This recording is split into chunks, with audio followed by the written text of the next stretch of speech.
As President Trump shifts his focus to affordability, he has announced a lifeline for American farmers who've been hurt directly by his trade policies. The president now planning to use revenue from tariffs to pay for a $12 billion bailout for farmers. The White House says it will provide much needed relief for farmers as they get this year's harvest to market and look ahead to next year. Joining me for more on this is Caleb Ragland, American Soybean Association president and Kentucky farmer. Caleb, great to have you with us. Thanks for joining us. Good to be here. The president said the key, we know that a key reason why so many soybean farmers like yourself are hurting is because the #1 buyer of American soybeans, China, stopped buying those soybeans during this trade war with the U.S. What's your reaction to this bailout? Is it a Band-Aid for a problem that really shouldn't exist in the first place? Well, we certainly have a problem. We're appreciative of this economic bridge that has been announced, but the problem is much bigger than the hole that this will cover. It's kind of is a Band-Aid on a wound, as you mentioned.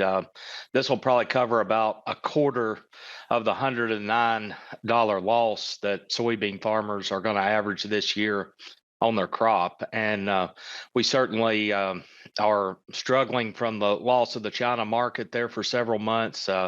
They do consume 61% of all soy consumption worldwide and have been about 25% of the market for American soybeans in recent years. Soybeans are our #1 export. They're a major part of the economy in rural America. But what we need now is market-based solutions to give us opportunity to increase demand, both domestically and abroad. We have great opportunities now with biofuels that the administration could help with here in the short term that would give us a boost, renewing the renewable volume obligations. All they lack is final approval from the administration and final approval of the 45Z tax credit. That would help us immediately with biofuels here at home.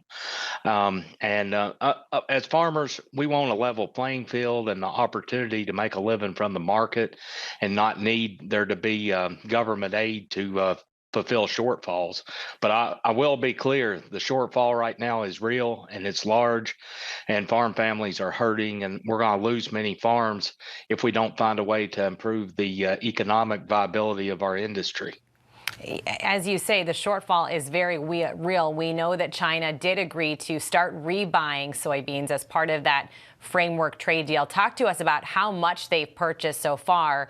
Is it close to at all what they committed to buy? It looks, according to USDA data, like they're still falling well short of the pledge that they made as part of that deal with the president. Well, from the numbers that I'm aware of, we're under 3 million metric tons out of the 12 that were promised by the end of December. So we've got a long ways to go and a short time to get there. And that's commitments. It's not deliveries yet as well. So when we can really celebrate is when we get soybeans delivered in China and get paid for them. But we need to make sure that they follow through on the agreements and do it in a timely manner. We don't need to kick the can down the road because our farmers need opportunities in the market and they need cash flow because the cost of production that we're dealing with are higher than ever.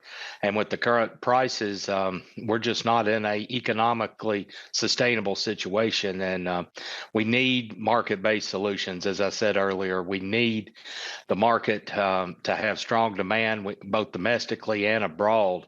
And that's what we're working for every day. But we need a level playing field to accomplish that. And American farmers are the best in the world. We're going to be doing a great job producing, but we need to make sure that we don't have obstacles that make us uncompetitive in the world market for trade, and make sure that we have reasonable regulations and rules so that we can be prosperous here at home as well. Caleb Ragland, I really appreciate your time and giving us your perspective on all this. Thanks so much. You're welcome. Take care.